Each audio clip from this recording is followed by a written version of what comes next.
എല്ലാവർക്കും ശ്രീമാത്രേ നമഃ.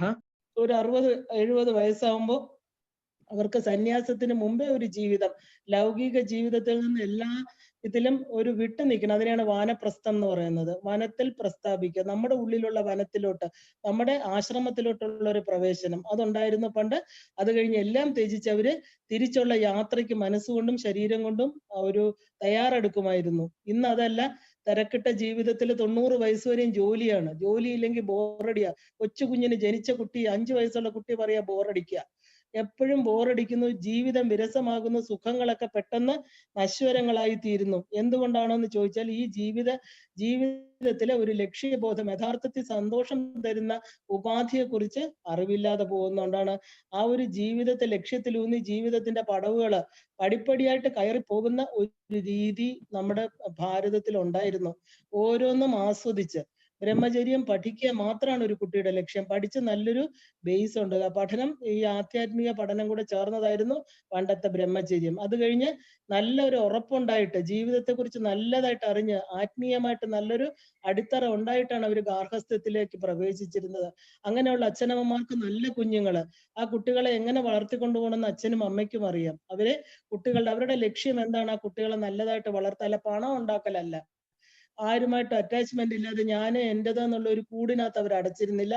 അവർക്ക് നല്ല മൂല്യങ്ങളെ കൊടുത്ത് നന്നായിട്ട് വളർത്തി 60-70 വയസ്സാകുമ്പോൾ കുട്ടികളുടെ വിവാഹം കഴിഞ്ഞ് പോകുമ്പോൾ നമ്മള് ആ അച്ഛനമ്മമാര് ഈവൻ രാജാക്കന്മാര് പോലും പണ്ട് ഭാരതത്തില് അങ്ങനെ ആയിരുന്നു. അവര് അവർക്കൊരു വാനപ്രസ്ഥ സ്റ്റേജ് ഉണ്ട്. അപ്പോൾ രാജാവ് തന്റെ രാജാധികാരം മകനോ മകൾക്കോ കൊടുത്തിട്ട് അവര് വാനപ്രസ്ഥ സ്റ്റേജിലേക്ക്, ഈവൻ രാജാവിനുണ്ടായിരുന്നു എന്ന് പറയുമ്പോൾ നമുക്ക് അന്ന് എത്ര പൈതൃകം, നമ്മുടെ ആ ഒരു രാജ്യത്തിന്റെ, ഭാരതത്തിന്റെ ആ ഒരു വിശേഷത നമുക്ക് മനസ്സിലാക്കാം. പക്ഷെ ഇന്ന് വാനപ്രസ്ഥം ഇല്ല, സന്യാസം ഇല്ല, ഒന്നുമില്ല. അവസാനം വരെ സുഖമായിട്ട് ജീവിക്കുക, TV സീരിയൽ കാണുക. ഞാനതൊന്നും പറയേണ്ട കാര്യമില്ല. അപ്പൊ അതുകൊണ്ടാണ് നമുക്ക് ലക്ഷ്യമില്ല. നമ്മുടെ ജീവിതത്തിന്റെ യഥാർത്ഥ ആ ഒരു മാധുര്യമാർന്ന മനുഷ്യ ജന്മം തരുന്ന ബ്ലെസ്സിങ്ങിനെ കുറിച്ച് നമ്മൾ അറിയാതെ പോകുന്നു. അപ്പോ ആ പടവുകള് ഓരോ പടിയും ആസ്വദിച്ച് മനസ്സിലാക്കി കയറി പോകുന്ന ഒരു മനുഷ്യന് ഒരിക്കലും ഒരു വിഷമങ്ങൾക്ക് മുമ്പിലും അവര് തളർന്നു പോവില്ല. അവർക്ക് അതെല്ലാം നേരിടാനുള്ള ശക്തി ഉണ്ടായിരിക്കും. അവരുടെ മൂല്യങ്ങളെ കുറിച്ച് മനസ്സിലാക്കിയിട്ട് അവര് നന്നായിട്ട് ജീവിതം തീർക്കുക എന്നല്ല, നമ്മളിപ്പോ ജീവിതത്തെ തീർക്കുക, മരിക്കുന്നിടം വരെ എങ്ങനെയെങ്കിലും ജീവിക്കുക, അങ്ങനെയല്ല. അവസാനത്തെ നിമിഷം വരെ സന്തോഷമായിട്ട് ആർജവത്തോടു കൂടി ജീവിച്ച് ശരീരം വിട്ടുപോവുക. ആ ഒരു നിലയായിരുന്നു പണ്ട്. വർഷങ്ങൾക്ക് മുമ്പ് ഇത് ഭാരതത്തിന്റെ മാത്രം ഒരു പ്രത്യേകതയാണ്. അപ്പോൾ ഒട്ടനവധി പേർക്ക് ഇത് അറിയാത്തത് കൊണ്ടാണ് സാധാരണ ഭോഗസുഖങ്ങളിൽ കുരുങ്ങി കിടന്നിരുന്നത്. അപ്പൊ എന്തിനാ ഈ ധർമാർത്ഥ കാമ മോക്ഷങ്ങൾ എന്ന് ചോദിച്ചാൽ ഇത് തന്നെയാണ് കാരണം നമ്മൾ ഭോഗ ജീവിതത്തിലാണ് ഇന്ന് കുരുങ്ങി കിടക്കുന്നത്. പണ്ടത്തെ ആ ഒരു പൈതൃകം നമ്മൾ അറിയാതെ പോവുകയാണ്. അപ്പോ ജീവിതത്തില് കഷ്ടനഷ്ടങ്ങള്, നരകയാതനകള് അനുഭവിക്കുമ്പോൾ മാത്രം നമ്മൾ വിചാരിക്കണം, അയ്യോ ഇതിൽ നിന്നൊരു മുക്തി നേടണേന്ന്. സുഖമായിട്ടിരിക്കുമ്പോൾ ഒന്നിനെ കുറിച്ചും ചിന്തിക്കുന്നില്ല, ഈശ്വരനെ കുറിച്ച് വിചാരിക്കുന്നില്ല. എനിക്കെന്തോ പ്രത്യേകത, ബാക്കിയുള്ളവർ കഷ്ടപ്പെടുന്നു, ഞാൻ എന്തോ ഒരു പ്രത്യേക സമൂഹ ജീവിയാണ്, ഞാൻ ഒരുപാട് പുണ്യം ചെയ്തിരിക്കണോണ്ട് എനിക്ക് സുഖം കിട്ടണമെന്നൊക്കെ വിചാരിച്ച് അതിൽ അഹങ്കരിച്ചിരിക്കണോ. പെട്ടെന്ന് എന്തെങ്കിലും ദുഃഖം വരുമ്പോഴോ ഈശ്വരനെ കുറിച്ച് ചിന്തിക്കുകയാണ്. അപ്പോ ഇതിൽ നിന്ന്, ഈ ഭൗതിക ജീവിതം നരകയാതനയായിട്ട് ക്ഷേത്രങ്ങൾ തോറും ഇല്ലെങ്കിൽ കരയുകയും ദുഃഖിക്കുകയൊക്കെ ചെയ്ത് ഇതിൽ നിന്നൊരു മുക്തി തരണേ ഭഗവാനെ എന്ന് പറയുന്നു. അപ്പോ ഒരു നല്ല ജീവിതം വേണം, ആ ഒരു നല്ല സുഖഭോഗങ്ങളും സമ്പത്തും വേണം. അതെല്ലാവരും ആഗ്രഹിക്കുന്നതാണ്, അതിലൊന്നും തെറ്റില്ല. പക്ഷെ തെറ്റെവിടെയാണ്? തെറ്റ് ശരി എന്ന് പറയുന്നത് എന്താണെന്ന് വെച്ചാൽ ധാർമ്മികമായിട്ടുള്ള ഒരു ജീവിതം. അവിടെയാണ് ഇവിടെ തെറ്റും ശരിയും വരുന്നത്. എങ്ങനെയെങ്കിലും ജീവിക്കുക എന്നുള്ളതല്ല. ഒരുവിധം ആളുകൾക്ക് തെറ്റും ശരിയും എല്ലാം അറിയാം, അല്ലെ? നമ്മളിപ്പോ ജീവിതത്തിന്റെ എല്ലാ മേഖലകളിലും നമുക്കറിയാം, എല്ലാ മേഖലകളിലും നമുക്കൊരു ഡൂസ് ആൻഡ് ഡോൺസ്, എന്തൊക്കെ ചെയ്യാം എന്തൊക്കെ ചെയ്തുകൂടാ, ആ ഒരു 2 വിഭാഗമായിട്ട് നമുക്ക് തിരിക്കാൻ പറ്റും. അതായത് നമ്മുടെ ജീവിതത്തിലെ കർമ്മങ്ങളെല്ലാം തന്നെ നമ്മൾ ക്രമാനുഗതമായിട്ട് ചെയ്യാനും, അങ്ങനെ കർമ്മങ്ങൾക്കെല്ലാം ആ ഒരു കർമ്മങ്ങൾ ചെയ്ത് ചിത്തശുദ്ധി വരുത്താനും, ചിത്തശുദ്ധി പതുക്കെ നമ്മളെ മോക്ഷത്തിലേക്ക്, അങ്ങനെയാണ് 4 പടവുകളാണ്. നല്ല ധർമ്മത്തോടുകൂടി ജീവിക്കുക, ആ അർത്ഥമുണ്ടാക്കുക, കാമങ്ങളെല്ലാം പൂർത്തീകരിക്കുക, ലാസ്റ്റ് ഒരു മനുഷ്യ ജന്മത്തിന്റെ എയിം എന്ന് പറഞ്ഞാൽ മോക്ഷമാണ്. ഈ പന്ഥാവാണ് പൂർവ്വ ഋഷിമാര് നമുക്ക് തന്നിരുന്നത്. ഈ മേഖലകളെ കുറിച്ച് പഠിപ്പിക്കുന്ന ശാസ്ത്ര ഗ്രന്ഥങ്ങളുണ്ട്. അതാണ് അറിവിന്റെ അക്ഷയ ഖനിയായിരിക്കുന്ന ഭാരതത്തിന്റെ ഏറ്റവും വലിയ പൈതൃക സ്വത്ത് എന്ന് പറയുന്നത്. അതിനെയാണ് നമ്മൾ വേദങ്ങള്, ഉപനിഷത്തുകൾ എന്ന് പറയുന്നത്. അപ്പോൾ ആയിരക്കണക്കിന് ആഴമുള്ള ആധ്യാത്മിക ഗ്രന്ഥങ്ങള്, വേദമാണ് അതിൽ ആദ്യത്തത്. അത് കഴിഞ്ഞിട്ട്, അതായത് ഈ വേദം എന്ന് പറയുമ്പോൾ നമ്മൾ നോളജ്, അറിവ്, നമ്മൾ കേട്ടറിവ്, അത് ശ്രുതി, സ്മൃതി, പുരാണങ്ങൾ, ഇങ്ങനെ ഇതിലോട്ട് വ്യാപിച്ചു കിടക്കുകയാണ്. അപ്പൊ ഒരു ആചാര്യനിൽ നിന്ന് നമ്മളിത് കേട്ട് അധരത്തിൽ നിന്ന് വരുന്ന മന്ത്രശകലങ്ങളെ കൊണ്ട് മനനം ചെയ്ത് ഒരു സംസ്കാരമാക്കി തീർക്കണം. ഓരോ പൗരന്റെയും കടമയാ, മനുഷ്യ ജന്മത്തിന്റെ കടമയാണ്. കാരണം അതാണ് നമ്മൾ ഋഷി കടം എന്ന് പറയുന്നത്. നമുക്ക് പഞ്ചയജ്ഞങ്ങളില് ഒരുപാട് കടങ്ങൾ, പഞ്ചകടങ്ങൾ നമ്മൾ കേട്ടതിൽ ദേവയജ്ഞം അല്ലെങ്കിൽ ഋഷി കടങ്ങൾ എന്താ? ഈ സംസ്കാരം, ഈ വേദ അധ്യയനത്തിനെയാണ്, ഈ പറഞ്ഞ ഉപനിഷത്ത് വേദ പുരാണ അധ്യയനം ചെയ്തത് കൊണ്ട് മാത്രമേ ഋഷിമാരോടുള്ള കടം നമുക്ക് തീരുള്ളൂ. കാരണം ഇത് പഠിക്കണവര് പിന്നെയും വന്നുകൊണ്ടേയിരിക്കണം. കാരണം ഇത് പഠിച്ചാലല്ലേ ഇത് നമുക്ക് മനസ്സിലാവുള്ളൂ. പഠിച്ച് നമ്മൾ എന്ത് ചെയ്യണം? മന്ത്രമൊക്കെ സ്വീകരിച്ച് ഒരു സംസ്കാരം നമുക്ക് ഉണ്ടാക്കിയെടുക്കണം. അതാണ് ഭാരതീയ സംസ്കാരം. അങ്ങനെ ഉണ്ടാക്കിയെടുത്ത ഒരു സംസ്കാരമാണ് ഭാരതത്തിൽ നിലനിന്നിരുന്നത്. അതാണ് ഇന്ന് നമുക്ക് പൈതൃക സ്വത്തായിട്ട് കിട്ടിയിരിക്കുന്നത്. ബാക്കി കിട്ടിയ പൈതൃക സ്വത്തുക്കളെല്ലാം നമ്മുടെ മാതൃവഴി പിതൃവഴി കിട്ടിയതെല്ലാം നമുക്കിവിടെ ഉപേക്ഷിക്കേണ്ടി വരും. ഇത് നമ്മുടെ മനസ്സിന്റെ തലത്തെ ഉയർത്തും. നമുക്ക് വേറൊരു തലത്തിലോട്ട് മനസ്സിനെ കൊണ്ടുപോകാൻ പറ്റും. അവിടെ നമുക്ക് വിരസതയില്ല, ബോറടിയില്ല. എനിക്ക് തോന്നുന്നു നമുക്കെല്ലാം അനുഭവവേദ്യമാണ്. അതിലോട്ട് മുഴുകി കഴിയുമ്പോൾ എന്തൊരു ആനന്ദമാണ്, എന്ത് സുഖമാണ്, സമയം പോകുന്ന അറിയില്ല. എവിടെയാണ് വിരസത? ഇപ്പൊ നമുക്ക് കൊച്ചു കുട്ടികൾക്ക് പോലും തോന്നുന്ന ആ വിരസത ഇത് അറിയുന്നവർക്കില്ല. അപ്പൊ ഇതെന്തോ ഒരു തേനൂറുന്ന ഒരു ഖനിയാണ് അല്ലെ? എന്തോ ഒരു സന്തോഷം തരുന്ന ഒരു സ്ഥലമാണ്. ആ സന്തോഷം എവിടെയാണ്? നമ്മുടെ ആത്മാവിലാണ്. അത് നമ്മളിൽ തന്നെയാണ് ഇരിക്കുന്നതെന്ന് പറഞ്ഞു തരുന്ന ഗ്രന്ഥങ്ങളാണ് വേദഗ്രന്ഥങ്ങൾ. അപ്പൊ ഇവിടെ ഇത് ആ ഒരു മൂല്യങ്ങളെ നമ്മൾ എന്താ പറയാ, നമ്മൾ അങ്ങനെ അതിനെ കൊണ്ടുപോകണം. കാരണം ഇത് അറിയുമ്പോൾ നമ്മുടെ ഒരു ചര്യയായിട്ട് മാറ്റി ഈ മൂല്യങ്ങളെ ഉൾക്കൊണ്ട് നമ്മൾ പോകണം. അപ്പൊ ഇവിടെ ഇത് ശ്രവിക്കുവാൻ നമ്മൾ ശ്രദ്ധ വേണമെന്ന് പറയുമ്പോൾ എന്താ? ശ്രവിക്കുക എന്ന് പറഞ്ഞാൽ എന്താ? ശ്രദ്ധ, ശ്രവിക്കുക എന്നൊക്കെ പറഞ്ഞാൽ ശ്രവണം, ആധ്യാത്മിക ശ്രവണത്തിന് മാത്രമേ ശ്രവണം എന്ന് പറയുള്ളൂ. നമ്മളത് കഴിഞ്ഞോണ കേട്ടതാണ്. ആ ആധ്യാത്മിക കാര്യങ്ങളെ കുറിച്ച് കേട്ട് അതിന് ശ്രദ്ധ വേണം എന്ന് പറയാൻ കാരണം, ശ്രദ്ധ എന്ന് പറയുമ്പോൾ അവര് പറയുന്ന കാര്യങ്ങളെ 100% വിശ്വാസം ഉണ്ടായിരിക്കണം. അല്ല ഇത് കേട്ടിട്ട് അതിലെനിക്ക് വിശ്വാസം ഇല്ല എന്ന് പറഞ്ഞ് തള്ളാനല്ല. വിശ്വാസം ഉണ്ടെങ്കിൽ മാത്രമേ നമുക്കത് ആചരിക്കാൻ പറ്റൂ. അവർ പറഞ്ഞതെല്ലാം തന്നെ എവിടെ നിന്നാണ്? അവരുടെ അനുഭവത്തിൽ നിന്ന് അറിഞ്ഞവയാണ്. അപ്പോൾ നമ്മളത് ശ്രദ്ധയോടെ കേട്ട് ഈ പറഞ്ഞ ഇത്രയും ഋഷിമുനിമാര് അവരുടെ ജീവിതത്തില് വർഷങ്ങളോളം തപസ് ചെയ്ത് ദേവതയെ ഉപാസിച്ച് ദേവതയെ പ്രത്യക്ഷപ്പെടുത്തി അവരുടെ മന്ത്രമെടുത്ത് ആ ദേവതയെ ഉപാസിച്ചാൽ നിങ്ങൾക്ക് ഇത് കിട്ടും, ഈ ദേവത നിങ്ങൾക്ക് ഇത് തരും. പ്രപഞ്ചം ദേവതാ സങ്കല്പം കൊണ്ട് നിറഞ്ഞിരിക്കുക. അപ്പൊ ഈ ദേവതമാര് നിങ്ങളുടെ എന്തിനാണ് ഈ ദേവതമാരെ ഉപാസിക്കുന്നത്? നിങ്ങൾക്ക് ഭൗതികമായിട്ടുള്ള അഭിവൃദ്ധിക്കല്ല. കാരണം ഭൗതികമായിട്ടുള്ളത് ഈ ഭവിച്ചതെല്ലാം തന്നെ ഈ പറഞ്ഞ ഭൂമിയിൽ തീരും, ഇട്ടിട്ട് പോകും. അതേസമയം ഭൂമിയിൽ ഇരുന്നു കൊണ്ട് തന്നെ നമുക്കൊരു വലിയ ആധ്യാത്മിക സത്തയെ ഉണ്ടാക്കിയെടുക്കാൻ പറ്റും. ഈ ദേവതമാരെല്ലാം നിങ്ങളെ അതിന് സഹായിക്കും എന്ന് ആ ഋഷിമാര് അവരുടെ കരുണ കൊണ്ട്, അതുകൊണ്ടാണ് എപ്പോഴും ഋഷി ഛന്ദസ്സിനെ നമ്മൾ വന്ദിക്കുന്നത്. അവര് നമ്മളോടുള്ള സ്നേഹം കൊണ്ട്. ഇന്ന് നമുക്ക് എന്തെങ്കിലും അറിവ് സ്വായത്തമാക്കി നമ്മളത് ഷെയർ ചെയ്യാൻ മടിക്കും. കാരണം അത് എനിക്ക് മാത്രം, എൻ്റെ കുഞ്ഞുങ്ങൾക്ക് മാത്രം നമ്മൾ ഒതുക്കാറുണ്ട്. പല അറിവുകളും ഇന്ന് ഭാരതത്തിന് നഷ്ടപ്പെട്ടു പോകാൻ കാരണം അതാ. പക്ഷെ ഈ ഋഷിമാരോ, അവര് നമുക്ക് അനുഭവിക്കാൻ, അത് അനുഭവം കൊണ്ട് അവരറിഞ്ഞ് അത്ര കഷ്ടപ്പെട്ട് കിട്ടിയതിനെ സന്തോഷത്തോടു കൂടി നമുക്ക് തന്നിരിക്കുന്നതാണ് ഈ വേദ ഉപനിഷത്തുകള്. അപ്പൊ അതിൽ ശ്രദ്ധ വേണമെന്ന് പറഞ്ഞാല് അത് ആചരിക്കാനുള്ള ഒരു മനസ്സ് വേണം, അത് ഉൾക്കൊള്ളാൻ മനസ്സ് വേണം, സംശയമില്ലാത്ത ഒരു മനസ്സ് വേണം. അപ്പൊ ഇത് അവരുടെ അനുഭൂതി തലത്തില് അവര് മനനം ചെയ്ത് അവരനുഭവിച്ചത് ആ അനുഭൂതികളെയാണ് നമുക്ക് ദൃഢവിശ്വാസത്തോടുകൂടി നമുക്ക് പകർന്നു തന്നിരിക്കുന്നത്. അതാണ് നമ്മുടെ പ്രചോദനം. അപ്പോ മനുഷ്യൻ ഒരു അപൂർവ സൃഷ്ടിയാണെന്ന് നമ്മൾ മനസ്സിലാക്കണം. നമ്മൾ ഇത്രയും പ്രപഞ്ചത്തിലെ പല സൃഷ്ടിയെ കണ്ടിട്ടുണ്ടെങ്കിലും അതില് മനുഷ്യൻ വേറിട്ട് നിൽക്കുകയാണ്. അവർക്ക് വേണ്ടിയിട്ടാണ്, നമുക്ക് വേണ്ടിയിട്ടാണ് ഈ വേദങ്ങളും ഉപനിഷത്തുകളും എല്ലാം. അല്ലാതെ മൃഗങ്ങൾക്കൊന്നും ഈ മൃഗങ്ങൾക്കോ സസ്യങ്ങൾക്കോ ഒന്നും ഇതിന്റെ ആവശ്യമില്ല. കാരണം എന്താ? അവർക്ക് യാതൊരു വിധത്തിലുള്ള പരാതിയില്ല. അവർ പൂർണ്ണരായിട്ട് ജനിച്ചു, പൂർണ്ണരായിട്ട് മരിക്കുകയാണ്. കാരണം അവർക്ക് അപൂർണതയില്ല, അറിയില്ല അവർക്ക് എന്താണ് അപൂർണത എന്ന്. പക്ഷെ നമ്മളോ, പുരുഷൻ എന്ന് പറഞ്ഞാൽ ഈ പുരുഷാർത്ഥങ്ങൾ, പുരുഷൻ എന്ന് പറഞ്ഞാൽ പുരത്തിൽ ശയിക്കുന്ന മനുഷ്യൻ എന്നർത്ഥം, ജീവാത്മാവ്. അർത്ഥം എന്ന് പറഞ്ഞാൽ ലക്ഷ്യം. അപ്പൊ ഒരു പുരുഷാർത്ഥം എന്ന് പറഞ്ഞാൽ എന്താ? ഒരു മനുഷ്യന്റെ ലക്ഷ്യം, അതിനെ കാണിച്ചു കൊടുക്കുന്നു. അപ്പോ ഒരു മനുഷ്യന്റെ ലക്ഷ്യം എന്താണെന്ന് കാണിച്ചു കൊടുക്കുന്നതാണ് പുരുഷാർത്ഥങ്ങള്. അപ്പൊ പുരുഷാർത്ഥം എന്ന് പറഞ്ഞാൽ അതിന് മനുഷ്യന് മാത്രമുള്ള ചില വികാരങ്ങള്, ഉത്കണ്ഠ, ഭയം, നിരാശ, ആത്മഹത്യാ പ്രവണത, ഇതൊന്നും മൃഗങ്ങൾക്കില്ല. അവരൊന്നും അവർക്കൊന്നും കിട്ടിയില്ല എന്ന് പറഞ്ഞാൽ ആത്മഹത്യ ചെയ്യാറില്ല. പക്ഷെ മനുഷ്യനോ, നിസ്സാരമായിട്ട് ചെറിയ കാരണങ്ങളുടെ പേരിൽ ഒരാളെ കൊല്ലാനും തിരിച്ച് ആത്മഹത്യ ചെയ്യാനും അവർക്ക് മടിയില്ല. അപ്പൊ മനുഷ്യന് കർമ്മങ്ങൾ ചെയ്യുമ്പോൾ അഹങ്കാരം കൂടുക ചെയ്യുന്നത്. നമ്മൾ എത്രത്തോളം കർമ്മത്തിൽ ഇൻവോൾവ് ചെയ്യുന്നു അത്രത്തോളം ഞാൻ ചെയ്യുന്നു എന്നുള്ള ഒരു അഹങ്കാരം വർദ്ധിക്കും. അത് മനുഷ്യന് മാത്രം ഉള്ളതാണ്. മനുഷ്യൻ ഒഴിച്ച് ബാക്കി എല്ലാവരും ഈ പ്രപഞ്ചത്തിന്റെ ഈ ചോദന അനുസരിച്ച്, അതായത് എന്താണോ പ്രപഞ്ചം അവർക്ക് കൊടുക്കുന്നത് അതനുസരിച്ച് ജീവിക്കുന്നവരാണ് അല്ലെ, എല്ലാ മൃഗങ്ങളും സസ്യങ്ങളും എല്ലാം. പക്ഷെ മനുഷ്യരോ, മറ്റേ ജന്തുജാലങ്ങൾക്ക് ഒരു പാഠപുസ്തകത്തിന് നിങ്ങൾ ഇത് ചെയ്യുക അത് ചെയ്യുക ഒരു പാഠപുസ്തകത്തിന്റെ ആവശ്യമില്ല. അപ്പൊ അവർക്ക് ഭക്ഷണം എങ്ങനെ കഴിക്കണം, അവർക്ക് എന്ത് ആരുടെ അടുത്ത് കൂട്ടുകൂടണം, അവർക്ക് എങ്ങനെ ഇണചേരണം, എങ്ങനെ ഉറങ്ങണം, ഒന്നും അവരെ പഠിപ്പിക്കേണ്ട ആവശ്യമില്ല. അവർ പൂർണ്ണരായിട്ട് ജനിക്കുന്നു, അവർക്ക് യാതൊരുവിധ അസംതൃപ്തികളുമില്ലാതെ പൂർണ്ണരായിട്ട് മരിച്ചു പോകുന്നു. പക്ഷെ മനുഷ്യൻ എന്നും ദരിദ്രനാണ്. മനസ്സുകൊണ്ടും എത്ര കിട്ടിയാലും മതിയാവില്ല. അവൻ മനസ്സുകൊണ്ട് ദരിദ്രൻ, അവന്റെ സ്വഭാവം കൊണ്ട് ദരിദ്രൻ. എത്രത്തോളം ഐശ്വര്യമുണ്ടെങ്കിലും എനിക്കൊന്നും ഇല്ല എന്നുള്ള ഒരു ഭാവം. പിന്നെ എന്ത് കർമ്മം ചെയ്തോ ഞാൻ ചെയ്തു എന്നുള്ള അഹങ്കാരം.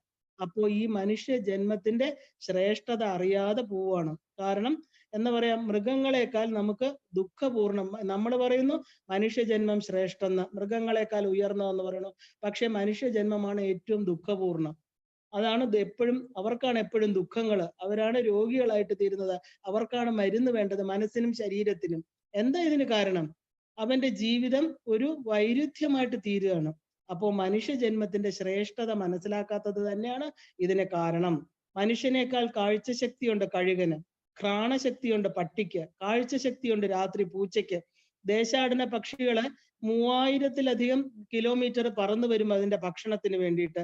മനുഷ്യനോ, മനുഷ്യന്റെ ഇന്ദ്രിയങ്ങള്, അതായത് ഏറ്റവും ലിമിറ്റഡ് ആയിട്ടുള്ള ഇന്ദ്രിയങ്ങളുള്ളത് മനുഷ്യനാണ്. അവന്റെ സെൻസറി കപ്പാസിറ്റി വളരെ കുറവാണ്. പക്ഷെ മനുഷ്യന്റെ ശ്രേഷ്ഠത എവിടെയാ ഉള്ളത്? അവന്റെ ബുദ്ധിയിലാ ഉള്ളത്. ആഹാരം, നിദ്ര, ഭയം, മൈഥുനം ച സാമാന്യം. സാമാന്യ വേദദിത്നാണ്. കാരണം ഈ 4 കാര്യങ്ങളും പശുഭിർ നരാണാം. പശുക്കളായിട്ടിരിക്കുന്ന മനുഷ്യർ, അതായത് മനുഷ്യർക്കും മൃഗങ്ങൾക്കും ഒരുപോലെയാണ്. ഇത് മനുഷ്യനില് വ്യത്യാസമൊന്നുമില്ല. ഈ 4 കാര്യങ്ങളും മൃഗങ്ങളെ പോലെ തന്നെ മനുഷ്യരും ചെയ്യുന്നു. അതുകൊണ്ടാണ് ജന്തുക്കളെന്ന് വിളിക്കുന്നത്. ഈ 4 കാര്യം ചെയ്യുന്ന മനുഷ്യനെ എന്താ വിളിക്കേണ്ടത്? മനുഷ്യ ശരീരമുള്ള ഒരാളെ നമ്മൾ മൃഗം എന്ന് വിളിക്കുന്നു, മനുഷ്യമൃഗം അല്ലേ. ഇത് 4 കാര്യം അവർക്കും അറിയും. ഇത് എന്താ എല്ലാ മൃഗങ്ങൾക്കും അറിയില്ലേ? അപ്പോ ഇവരെ നമ്മൾ മനുഷ്യമൃഗം എന്ന് വിളിക്കുക. ആ മൃഗത്വത്തിൽ നിന്ന് പശുപതിയായിട്ടിരിക്കണ, പശുപാശ വിമോചിനിയായിട്ടിരിക്കുന്ന ഒരു ദേവിയെ എന്റെ ശരീരത്തിലുണ്ട്, ഈ ശക്തി എന്റെ ഉള്ളിലാണെന്ന് അറിയുമ്പോൾ അവൻ ആ പശുഭാവത്തിൽ നിന്ന് മോചനം കൊടുക്കും. അതാണ് പശുപതി. സാക്ഷാൽ ശിവനാണ് പശുപതി. പശുക്കളുടെ എല്ലാം, ജന്തുക്കളുടെ പതിയാണ് അദ്ദേഹം. അപ്പോ മനുഷ്യ ശരീരമുള്ള മൃഗമായിട്ടിരിക്കാതെ ആഹാരം കഴിക്കുക, ഉറങ്ങുക, ഇണചേരുക, എന്താ പറയാ, ഇതൊക്കെ മാത്രം ഈ 4 കാര്യങ്ങളിൽ ഒതുങ്ങി നിൽക്കാതെ വളരെ കുറച്ചു പേര് മാത്രമേ മൃഗീയമായിട്ടുള്ള ഈ വാസനകൾക്ക് മുകളിൽ ചിന്തിക്കുന്നുള്ളൂ. നമ്മൾ ചുറ്റുപാടും ചിന്തിച്ചാൽ എത്ര പേരുണ്ട് അവരുടെ ഈ കർമ്മങ്ങളിൽ നിന്ന് ഉയർന്നിരിക്കുന്നവര്? എനിക്ക് എന്നെ കുറിച്ച് അറിയണം, വളരെ 1000 പേരെടുത്ത ഒരാൾ കാണും, ഇല്ലെങ്കിൽ 2 പേര് കാണും. ക്ഷേത്രത്തിൽ പോകുന്നവർ ഒരുപാട് കാണും. പക്ഷെ തന്റെ ആത്മസത്തയെ അറിയുന്നവരെ കുറവായിരിക്കും. അവർക്കാണ് ഈ ധർമാർത്ഥ കാമ മോക്ഷങ്ങളുടെ പ്രാധാന്യം. അപ്പോ എന്താ പറയാ, ആ മൃഗങ്ങളിൽ നിന്ന് മനുഷ്യനെ ഉയർത്തുന്നത് ബുദ്ധിയാണ്. അപ്പോ അധികോ വിശേഷത ബുദ്ധിർ ഹിതേ തേഷാം അധികോ വിശേഷത എന്നാണ് വേദം പറയുന്നത്. ഈ ബുദ്ധി മാത്രമാണ് മനുഷ്യന് പ്രത്യേകമായിട്ടുള്ളത്, മൃഗങ്ങളിൽ നിന്ന് മനുഷ്യനെ ഉയർത്തുന്നത്. അപ്പൊ ബുദ്ധി വിഹീനമായിട്ടുള്ളത് എന്താ? ബുദ്ധിവിഹീനം പശുഭി സമാനഹ. ബുദ്ധിയെ ഉപയോഗിച്ചിട്ടില്ലെങ്കിൽ അവൻ പശു തുല്യനാണ്. അപ്പൊ വിശിഷ്ടമായ ബുദ്ധി എന്താണ്? മനുഷ്യന് മാത്രം സ്വന്തമായിട്ടുള്ള ഏകമായിട്ടുള്ള ഒരു കാര്യമാണ് ബുദ്ധി. ബുദ്ധിക്ക് 2 തലങ്ങളുണ്ട്, ഒന്ന് വിഷയബുദ്ധി, ഒന്ന് ആത്മബുദ്ധി. സാധാരണ മനുഷ്യന്റെ മനസ്സ് എവിടെയാണ് നിൽക്കുന്നത്? വിഷയബുദ്ധിയിലാണ് കാണപ്പെടുന്നത്.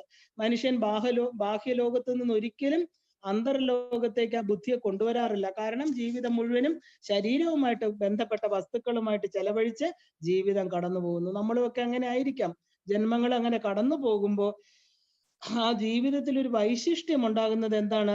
ആ ബുദ്ധിയെ അകത്തോട്ട് തിരിക്കുന്നതാണ്. ആ ലോകത്തെ മാത്രം കാണാതെ തന്റെ ശരീരത്തിനുള്ളിലിരിക്കുന്ന ഒരു പ്രപഞ്ചത്തെ കാണണം, അകത്തേക്ക് തിരിയണം. അപ്പോൾ മാത്രമേ അവന് ആത്മബുദ്ധി ഉണ്ടാവുള്ളൂ. അപ്പോഴാണ് ജീവിതം അവന്റെ ഒരു ആന്തരിക ലോകത്തെ, അവന്റെ ജ്ഞാനം, ഇതുവരെ അറിയാതെ പോകുന്ന ജ്ഞാനത്തെ അറിയുന്നത്.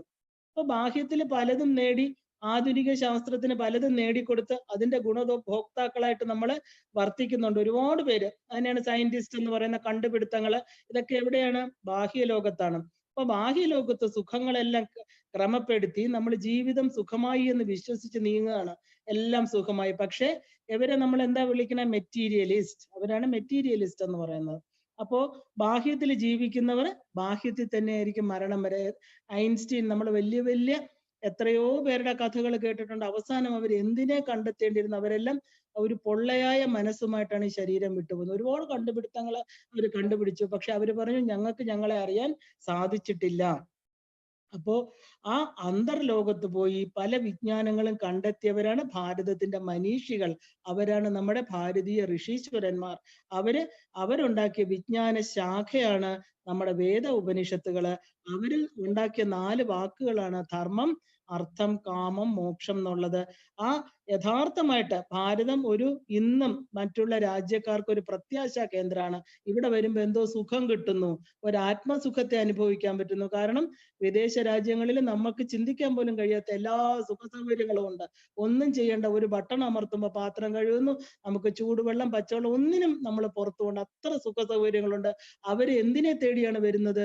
നമ്മുടെ ഭാരതത്തില് ഈ പാവപ്പെട്ട മരത്തിന്റെ താഴെ ഇരിക്കുന്ന, കോണം കൊടുത്തിരിക്കുന്ന ഋഷീശ്വരന്മാരുണ്ടാക്കിയ ഈ സുഖത്തെ അറിയാൻ, അവരനുഭവിച്ച സുഖത്തെ അറിയാൻ. അവര് പറയുന്നു അതാണ് ശാശ്വതമായിട്ടിരിക്കുന്ന സുഖം. മാക്സ് മുള്ളർ പറയുന്നുണ്ട്, അവിടെ പാശ്ചാത്യരുടെ ഏറ്റവും മാക്സ് മുള്ളറാണ് നമുക്ക് ഒരുപാട് വേദങ്ങളും ഉപനിഷത്തുകളും വായിച്ചിട്ട് അതിനെക്കുറിച്ച് എഴുതിയത്. അദ്ദേഹം എഴുതിയതിനു ശേഷമാണ് നമ്മുടെ പലരും അത് അക്സെപ്റ്റ് ചെയ്തത്.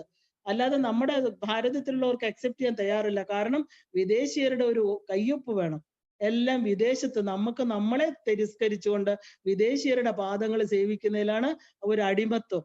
ആ ഒരു അടിമത്തത്തിൽ നിന്ന് സ്വതന്ത്രമാവണമെങ്കിൽ നമ്മുടെ ഭാരതം നമുക്ക് തന്ന ഈ വലിയ പ്രഷ്യസ് ആയിരിക്കുന്ന ഈ അമൂല്യ ഈ ഒരു രത്നശേഖരം നമ്മൾ കുറച്ചെങ്കിലും പഠിക്കണം. ആ ഒരു ആന്തരിക സമാധാനം കണ്ടെത്തണം. അത് പലരും ആന്തരിക സുഖം തേടിയാണ് ഭാരതത്തിൽ വരണം എന്നുള്ള സത്യം നമ്മൾ മനസ്സിലാക്കണം. അപ്പൊ ഇന്നും മനുഷ്യന്റെ അന്തരാത്മാവിനെ കുറിച്ച് നമ്മൾ അജ്ഞരാണ്. ഒരുപാട് പേർക്ക് ഈ ഭാരതത്തിൽ ജനിച്ചു വളർന്നു എന്ന് പറഞ്ഞാലും അതിനെക്കുറിച്ച് അജ്ഞരായത് കൊണ്ടാണ് നമുക്ക്. കാരണം എന്തുകൊണ്ടാണെന്ന് വെച്ചാൽ ശാസ്ത്രം പഠിക്കുന്നില്ല. അതെല്ലാം കാലഹരണപ്പെട്ടു. ഇന്ന് നമുക്ക് വിദ്യാഭ്യാസത്തിന്റെ ഭാഗമായിട്ട് നമുക്ക് എന്താ സ്പിരിച്വൽ നോളജ്, പണ്ടൊക്കെ നമുക്ക് കുറെ അവരവരുടെ മതങ്ങളെ കുറിച്ചെങ്കിലും പഠിക്കാനുണ്ടായിരുന്നു. ഹിന്ദുയിസം ആവട്ടെ, ക്രിസ്ത്യാനിറ്റി ആവട്ടെ. പക്ഷെ ഇന്ന് അതൊന്നുമില്ല. മുസ്ലിങ്ങൾക്കുണ്ട് അവരുടെ മതപാഠശാലയുണ്ട്. നമുക്കതൊന്നുമില്ല. വേണമെങ്കിൽ പഠിക്കാം, വേണ്ടെങ്കിൽ വേണ്ട. അച്ഛനമ്മമാർക്ക് അതില്ലെങ്കിൽ മക്കൾ ഇന്ന് അത് പഠിക്കാതെ പോയി. ഈ അറിവ് ഇന്ന് അന്യം നിന്നുകൊണ്ടിരിക്കുക. ഇല്ലാതായി പോയി. അതിനനുസരിച്ച് ആത്മഹത്യ പെരുകുന്നു. കുറ്റകൃത്യങ്ങള്, ക്രൈം എന്ന് പറഞ്ഞാൽ അതേ ഉള്ളൂ. പെൺകുട്ടികളും ആൺകുട്ടികളും ചെയ്യുന്നത് എന്തൊക്കെയാണ്? നമുക്ക് മനസ്സുകൊണ്ട് പോലും ആ ചിന്തകൾക്ക് അപ്പുറമായിട്ടുള്ള ഒരു ക്രൈം സെല്ല് തന്നെ ഇന്നുണ്ട്. നിങ്ങൾക്ക് അറിയില്ല, മാനസിക രോഗ ആശുപത്രിയിൽ കോവിഡ് വാർഡ് പോലെ ക്രൈം സെല്ല്, കൈയും കാലും ചങ്ങലക്കിട്ട് മനസ്സിന് സ്ഥിരതയില്ലാതെ ചെയ്ത കർമ്മങ്ങളെ കുറിച്ച് ഓർത്ത് പശ്ചാത്തരിച്ച് വളരെ കൊച്ചു പ്രായത്തിലുള്ള പയ്യന്മാരും കുട്ടികളും. സങ്കടം തോന്നും നമുക്ക്. അവരുടെ ജീവിതം എത്രയോ നന്നായിട്ട് ജീവിച്ചു കൊണ്ട് കാലിൽ ചങ്ങലയിട്ട് കിടത്തിയിരിക്കുക. എന്തുകൊണ്ട് അവർക്ക് ഇങ്ങനെയൊക്കെ സംഭവിക്കണം? അവരുടെ മനസ്സ് അവരുടെ കൈവിട്ടുപോയി. അവരെന്താ ചെയ്യണമെന്ന് അവർക്ക് അറിയില്ല. അവരെ നല്ല വഴിക്ക് നടത്താനായിട്ട് അവരുടെ അച്ഛനമ്മമാരില്ല. അച്ഛനമ്മമാർക്കെല്ലാം ഭയങ്കര ധൃതിയാണ്. ജീവിതത്തിൽ എന്തൊക്കെയോ നേടാനായിട്ട് പണം കൊണ്ട് ബാങ്കിൽ കുമിച്ചു. അത് മുഴുവൻ ഇന്ന് വൈദ്യ സഹായത്തിന് കൊടുത്തുകൊണ്ടിരിക്കുക. സങ്കടം തോന്നുന്ന ഒരു അധപ്പതിച്ച മൂല്യച്യുതിയിലോട്ട് ഇന്ന് ഭാരതം പൊക്കോണ്ടിരിക്കുകയാണ്. അതുകൊണ്ടാണ് ഈ ചോദ്യത്തിന് ഉത്തരം പറയണമെന്ന് എനിക്ക് തോന്നിയത്. ഈ ധർമാർത്ഥ കാമ മോക്ഷങ്ങൾക്ക് ഭാരതത്തിൽ മാത്രമേ അന്നും ഇന്നും പ്രാധാന്യമുള്ളൂ. നമുക്ക് ഒരു ആളുടെ ഇന്ന് കുറച്ച് ദുഃഖം വന്നാല്, നമ്മൾ ഒറ്റപ്പെട്ടു എന്നൊരു ചിന്ത വന്നാല്, കുറച്ചു സമയം തനിച്ചിരുന്നാല്, നമുക്ക് കിട്ടുന്ന ഈ സുഖങ്ങൾ ആരെങ്കിലും തട്ടിപ്പറിച്ചെടുത്താല് നമ്മളെല്ലാം സുഖത്തിന്റെ മധ്യത്തിലായിരിക്കുന്ന ഉടനെ ഡിപ്രഷനായി. ഒരു ദിവസം ഗ്യാസ് ഇല്ല, നമുക്കൊരു വേറൊന്നിൽ വെച്ച് കത്തിക്കാൻ അറിയില്ല. ഒരു ദിവസം ഫാൻ ഇല്ല, അന്ന് മുഴുവൻ ഉറങ്ങിയില്ല, പിറ്റേ ദിവസം ഭ്രാന്തരെ പോലെ ഇരിക്കുന്നത്. അതുകൊണ്ട് സുഖ സൗകര്യങ്ങൾ എന്തെങ്കിലും ഒന്ന് കുറഞ്ഞാൽ നമുക്ക് ഉടനെ ദുഃഖമാണ്. അതുപോലെ എപ്പോഴും ആളുകളുടെ മധ്യത്തിലേ ഇരിക്കൂ. ദിവസം ഒരു 10,000 ഫോൺ കോളുകൾ, അവരുടെ സുഖ സൗകര്യങ്ങള്, നമ്മൾ അവരുടെ മധ്യത്തിലായിരിക്കുന്നത്. ഒരു ദിവസം വിളിച്ചില്ലെങ്കിൽ ഡിപ്രഷൻ. ഒരു ദിവസം കണ്ടില്ലെങ്കിൽ നമ്മൾ നമ്മളെ അറിയില്ല, നമുക്ക് തനിച്ചിരിക്കാൻ അറിയില്ല. കുറച്ച് സമയം ഒരു കുടുംബത്തിലെ മക്കളൊക്കെ കല്യാണം കഴിഞ്ഞു പോയി, ഭാര്യയും ഭർത്താവും മാത്രമായി, ഉടനെ ഡിപ്രഷനായി, ഞാൻ തനിച്ചായി പോയി. എവിടെയാണ് നമ്മൾ തനിച്ചാവുന്നത്? ഈ മൂല്യം അറിയാത്തതുകൊണ്ട് നമ്മുടെ കൂടെയുള്ള നമ്മുടെ യഥാർത്ഥ സുഹൃത്തിനെ നമ്മൾ കണ്ടെത്തിയിട്ടില്ല, അറിയില്ല. എത്ര മണിക്കൂർ ഇരുന്നാലും ബോറടിക്കാത്ത ഒരാൾ നമ്മുടെ കൂടെ ഉണ്ട്. ആ ശക്തിയെ മനസ്സിലാക്കാൻ നമ്മൾ ഇതുവരെ തിരിഞ്ഞിട്ടില്ല. അതുകൊണ്ടാണ് ഈ ഭയപ്പാട്. ഒരു വീട്ടിൽ കുറച്ചു സമയം ഒറ്റയ്ക്കിരിക്കാൻ ഭയം. എത്ര പേർക്കാണ് ഒറ്റയ്ക്കിരിക്കാൻ ഭയം? CCTV വെച്ച് വീട്ടിനകത്ത് ഭയന്ന് കഴിയുക, ആരെങ്കിലും എന്നെ ആക്രമിക്കുമെന്ന്. പണ്ട് CCTV ഉണ്ടോ? വീട്ടിന്റെ നടയിൽ ഒരു പട്ടി പോലും ഇല്ലാത്ത ഒരു കാലം ഉണ്ടായിരുന്നു. ആരും ആരെയും പേടിക്കണ്ട. ഇന്ന് അങ്ങനെയല്ല. നമ്മൾ നമ്മളിലോട്ട് ഒതുങ്ങിക്കൊണ്ട്, നമ്മുടെ അറിവ് ചുരുങ്ങിക്കൊണ്ട്, നമുക്ക് എല്ലാത്തിനെയും ഭയമാണ്. സുഖങ്ങൾ നഷ്ടപ്പെട്ടു പോകുമോ? ഞാൻ ഈ സുഖ സൗകര്യങ്ങൾ കഴിഞ്ഞത് എൻ്റെ ആരെങ്കിലും തട്ടിപ്പറിച്ചെടുക്കുവോ? നമ്മളെ നാളെ മരണം വരുമോ? ഇതെല്ലാം മരണം വരുമ്പോ പോണ്ടേ. ഒരു സാഹചര്യത്തിലും അഡ്ജസ്റ്റ് ചെയ്യാൻ പറ്റാത്ത ഒരു മനസ്സ്, അതാണ് മെയിൻ കാരണം. അതാണ് നമ്മുടെ ഭൂമി തത്വം ആ റിജിഡ് ആയിരിക്കും. നമ്മുടെ ഉപാസന മാർഗങ്ങളെല്ലാം തന്നെ ആ റിജിഡ് ആയിട്ടിരിക്കുന്ന മനസ്സിനെ കുറിച്ച് ഫ്ലൂയിഡിറ്റി, എന്ത് വരട്ടെ, എന്താ വരണ്ടേ, വരില്ലേ. പ്രകൃതി നമുക്ക് തരുന്നതെല്ലാം വരും, നമ്മുടെ കർമ്മം അനുസരിച്ച് വരും. അത് നമുക്ക് ഭയമില്ലാതെ സ്വീകരിക്കാൻ നമുക്ക് പറ്റുന്നില്ല. അതിൽ നിന്ന് ഭയപ്പെട്ടിട്ടാണ് ആത്മഹത്യ പ്രവണത വന്ന് ആത്മഹത്യ ചെയ്യും. അത് ശരീരഹത്യ, ആത്മഹത്യയല്ല. എല്ലായിടത്തും നിറഞ്ഞു നിൽക്കുന്ന, ഒന്നുകൊണ്ടും വെള്ളം കൊണ്ട് നനയ്ക്കാനും തീ കൊണ്ട് ചുടാനും പറ്റാത്ത ഏകമായിട്ടിരിക്കുന്ന ആ സർവഗത സ്ഥാണുരചലോയം, അചലമായിട്ട് നിൽക്കുന്ന ആ ആത്മാവിനെ ആർക്കും ഹനിക്കാൻ പറ്റില്ല. ശരീരഹത്യ കൊണ്ട് ഒന്നും നേടാൻ പോകുന്നില്ല. താൽക്കാലികമായിട്ടൊരു ഒളിച്ചോട്ടം മാത്രമേ ഉള്ളൂ. ഇത് ഏറ്റവും വലിയൊരു ഉപാധി ഈശ്വരൻ തന്ന ഒരു ഗിഫ്റ്റ് ആണ്. അതിനെ വെച്ചിട്ട് നമുക്ക് ഇതിലൂടെ ഇരുന്ന് മനസ്സിലാക്കേണ്ട അനേകായിരം സുഖവസ്തുക്കള്, ആ ഒരു ട്രഷർ, ആ ഒരു നിധി ഖനി നമ്മൾ മറന്നു പോവുകയാണ്. അതുകൊണ്ടാണ് ഈ ദുഃഖങ്ങളെല്ലാം വരുന്നത്.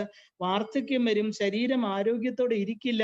കാരണം ശരീരം ഇതിനെല്ലാം ശരീരം പഞ്ചഭൂതം കൊണ്ട് നിർമ്മിച്ചതാണ്. ഇതൊക്കെ നമ്മൾ മനസ്സിലാക്കണം. ഇതൊക്കെയാണ്, ഈ കാര്യങ്ങളൊക്കെയാണ് നമുക്ക് എന്ത് പറഞ്ഞു തരുന്നത്? ഈ വേദങ്ങള്. കാരണം നമ്മള് അമ്പലത്തിലെ വിഗ്രഹങ്ങളുടെ പിറകെ ഉടഞ്ഞു പോകുന്ന കുറെ വിഗ്രഹങ്ങളുടെ ഇടയിൽ മനസ്സ് വെച്ചിട്ട് ഈ പറയുന്ന പ്രത്യക്ഷമായിരിക്കുന്ന ഭൂമി, ജല, അഗ്നി, ആകാശ പഞ്ചഭൂതങ്ങളെ ദേവിയുടെ തത്വങ്ങളായിട്ട് കാണാൻ മറന്നുപോയി. പണ്ട് ഇതേ ഉണ്ടായിരുന്നുള്ളൂ. അപ്പൊ അത് വിട്ടിട്ട് നമ്മളിലോട്ട് ചുരുങ്ങി വേറെ എന്തൊക്കെയോ പാശ്ചാത്യ വിദ്യാഭ്യാസത്തിന്റെ ബേസിസില് ബാഹ്യമായിട്ടുള്ള മെറ്റീരിയലിസം നമ്മളിൽ കൂടി നമ്മളെ അറിയാതെ പോയി. ഇപ്പൊ ബാഹ്യസുഖം ഉപാധിയിലൂടെ നേടിയ ഒരാളില് പെട്ടെന്ന് അത് ഉപേക്ഷിക്കാൻ പറ്റില്ല. കാരണം അതുമായിട്ട് മനസ്സ് ചേർന്നിരിക്കുകയാണ്. വളരെ നേരത്തെ തന്നെ എന്ത് ചെയ്യണം? കൊച്ചു കുട്ടികളായിരിക്കുമ്പോ തന്നെ ഈ അകത്തിരിക്കുന്ന സത്തയോട് അവര് താതാത്മ്യം പ്രാപിച്ചാൽ, അതാണ് അവരെന്ന് അറിഞ്ഞാൽ, ആന്തരികമായിട്ട് എന്താ പറയാ, നിരന്തരമായിട്ട് ഒരു അന്വേഷണം നമ്മൾ നടത്തിക്കൊണ്ടിരുന്ന, അതിനെയാണ് നമ്മൾ സാധന എന്ന് പറയുന്നത്. സാധിച്ചെടുക്കേണ്ട കാര്യം ആ ഒരു സാധ്യമായിരിക്കുന്ന വസ്തു ഉണ്ടെന്നും അത് സാധിച്ചെടുക്കാൻ പറ്റുന്നും അതിനെനിക്ക് ഈശ്വരൻ തന്ന ഉപാധിയാണ് എൻ്റെ മനുഷ്യജന്മം, ഈ ശരീരമെന്നും അതിലൂടെ അത് നേടിയെടുത്ത് ഞാനൊരു സിദ്ധനായി തീരാൻ പറ്റും എന്നുള്ള ഒരു അറിവ് കൊച്ചു കുഞ്ഞുങ്ങളായിരിക്കുമ്പോഴേ കൊടുത്താല് അവർക്ക് നിരാശ വരില്ല, അവർക്ക് തനിച്ചിരിക്കാൻ ഭയം വരില്ല, അവർക്ക് ആത്മഹത്യ ചെയ്യാൻ തോന്നില്ല. ആ ആന്തരിക സുഖം ഈ ജീവിതത്തില് അവസാന കാലഘട്ടങ്ങളിൽ ജീവിതം നന്നായിട്ട് ജീവിച്ച് അതിന്റെ സായാഹ്നം എത്തുമ്പോൾ ആ ഒരു പോവേണ്ടതാണ് എന്നുള്ളൊരു ചിന്തയോടുകൂടി കർമ്മങ്ങളിൽ നിന്ന് നിവർത്തിച്ച്, അകർമ്മം ആയിട്ടിരിക്കണം എന്നല്ല ഞാൻ പറയുന്നത്, കർമ്മങ്ങളിൽ നിന്ന് കുറെ വിട്ടു വന്നിട്ട് മനസ്സ് പോവാനുള്ള തയ്യാറെടുപ്പ് നമ്മൾ എടുക്കും. അതായിരുന്നു പണ്ട് ഭാരതം, അതായിരുന്നു നമ്മുടെ ഈ ധർമാർത്ഥ കാമമോക്ഷം, അതായിരുന്നു നമുക്ക് കാശി യാത്രയുടെ പ്രാധാന്യം. പണ്ട് ഒരു 50 വർഷം മുമ്പേ വരെ പോലും ഉണ്ടായിരുന്നു കാശി യാത്ര. കാശി യാത്ര എന്ന് പറഞ്ഞാൽ എന്താ? എല്ലാം ത്യജിക്കുക. തിരിച്ചു വരാത്ത ഒരു യാത്രയുണ്ടെന്ന് മനസ്സിലാക്കിയ മനുഷ്യൻ എല്ലാം ത്യജിച്ച് ഒരു കമണ്ഡലവും ഒരു എന്താ പറയാ ജപിക്കുന്ന മാലയുമായിട്ട് വീട് വിട്ടു പോവുക. അതായത് എന്തിനോടൊക്കെയാണോ ആഭിമുഖ്യം കാണിച്ചിരുന്നത്, ഞാൻ എൻ്റെത് എനിക്കുള്ളതെന്ന് പിടിച്ചു നിന്നെല്ലാം വിട്ടിട്ട് എന്താ ഒരു അന്വേഷണം, അതായത് ആത്മാന്വേഷണം. നമുക്ക് പോവേണ്ട ആ ഒരു യാത്രയെ വ്യക്തമായിട്ട് മുന്നിൽ കണ്ട് അകത്തോട്ട് തിരിഞ്ഞിട്ട് ഞാൻ ആര്, ഈ ലോകം എനിക്ക് എന്തിനാണ് ഞാൻ ജീവിക്കുന്നത് എന്നൊക്കെ ഉള്ള ഉത്തരം കണ്ടെത്താനുള്ള അവസാന യാത്രയാണ് നമ്മൾ കാശി യാത്രയായിട്ട് പറഞ്ഞിരുന്നത്. അതുകൊണ്ടാണ് കാശിയെ നമ്മൾ മുക്തിസ്ഥലം എന്ന് പറയുന്നത്. കാരണം കാശിയിലിരിക്കുന്ന മഹാകാലനായിട്ടിരിക്കുന്ന പരമശിവൻ, ആ പരമശിവൻ എന്ന് പറയുന്ന മഹത്തത്വത്തിൽ നിന്ന് വന്നിരിക്കുന്ന ഈ പ്രപഞ്ചത്തെ കുറിച്ച് അവിടെ വരുമ്പോൾ നാച്ചുറലി ഒരു അറിവ്, കാരണം ഒരുപാട് എന്താ പറയാ മുക്ത ആത്മാക്കള് തപസ് ചെയ്തിരുന്ന സ്ഥലമാണ് കാശി. അവിടെ നിന്ന് സാധാരണ ഒരു വ്യക്തി ചെന്നാൽ പോലും അവന്റെ മനസ്സിന് ഒരുപാട് മാറ്റങ്ങൾ വരും. കിട്ടേണ്ടതായിട്ടൊക്കെ അവിടുന്ന് കിട്ടും. അവിടുന്ന് ധന്യമായിട്ട് ആത്മാവിന് ശരീരത്തെ ഉപേക്ഷിക്കാൻ പറ്റും. ഗംഗ എന്ന് പറയുന്ന ഒരു ജലപ്രവാഹം, ഒരു ഗംഗോത്രിയിൽ നിന്ന് വരുന്ന ആ സ്രോതസ്, അത് ബാഹ്യമായിട്ട് നോക്കണമെങ്കിൽ ഒരു ജലപ്രവാഹമാണ്. പക്ഷെ അവിടെ കിട്ടുന്നത് ഒരു ജ്ഞാനഗംഗയാണ്. മനസ്സിന്റെ മാറ്റ, ഉപേക്ഷിക്കാൻ ഭയമില്ല. കാരണം ആയിരക്കണക്കിന് ആളുകൾ ഗംഗയുടെ തീരത്ത് വന്ന് തന്റെ ശരീരം പുണ്യഭൂമിയിൽ ഉപേക്ഷിക്കുന്നത് കാണുമ്പോൾ നമുക്കും ആ ഒരു പ്രചോദനം, അവിടെ ചെയ്ത തപസ്സുകളുടെ, അവിടെ ചെയ്ത എന്താ പറയുക, പൂർവ്വജന്മ സുഹൃതികളുടേതായിട്ടുള്ള ഒരു അന്തരീക്ഷം, അതാണ് അവിടുത്തെ ആളുകൾക്ക് വരുന്ന മാറ്റം. എത്രയോ പേര് അവിടെ കോട്ടേജസ് ബുക്ക് ചെയ്തിട്ട് ലാസ്റ്റിൽ അവിടെ താമസിക്കുന്നു. ചിലര് ഗംഗാ സമാധി ചെയ്യാറുണ്ട്. അപ്പോ ആ അവസാന യാത്ര ഉണ്ട് എന്നുള്ള ഒരു അക്സെപ്റ്റൻസ് നമ്മുടെ ഉള്ളിൽ വരുമ്പോൾ നന്നായിട്ട് ജീവിക്കും. ആ പണ്ടുള്ള കാലങ്ങളിൽ ചെറിയ കാലം തൊട്ടേ ധർമ്മത്തില് നല്ല ധാർമ്മികമായിട്ടൊരു ജീവിതം, നല്ല പൂർണ്ണമായിട്ടുള്ള ഒരു ജീവിതം, അതാണ് പൂർണ്ണചന്ദ്രന്മാരെ കണ്ട് ആ ഒരു യാത്ര. ഇതായിരുന്നു ഭാരതീയ പൈതൃകം. അപ്പോ എനിക്ക് തോന്നുന്നു ധർമാർത്ഥ കാമ മോക്ഷങ്ങളെ കുറിച്ചൊക്കെ ഒരുവിധം മനസ്സിലായി കാണുന്ന. ഇപ്പൊ ഇന്ന് നമുക്കിവിടെ നിർത്താം. എല്ലാവർക്കും ശ്രീമാത്രേ നമഃ.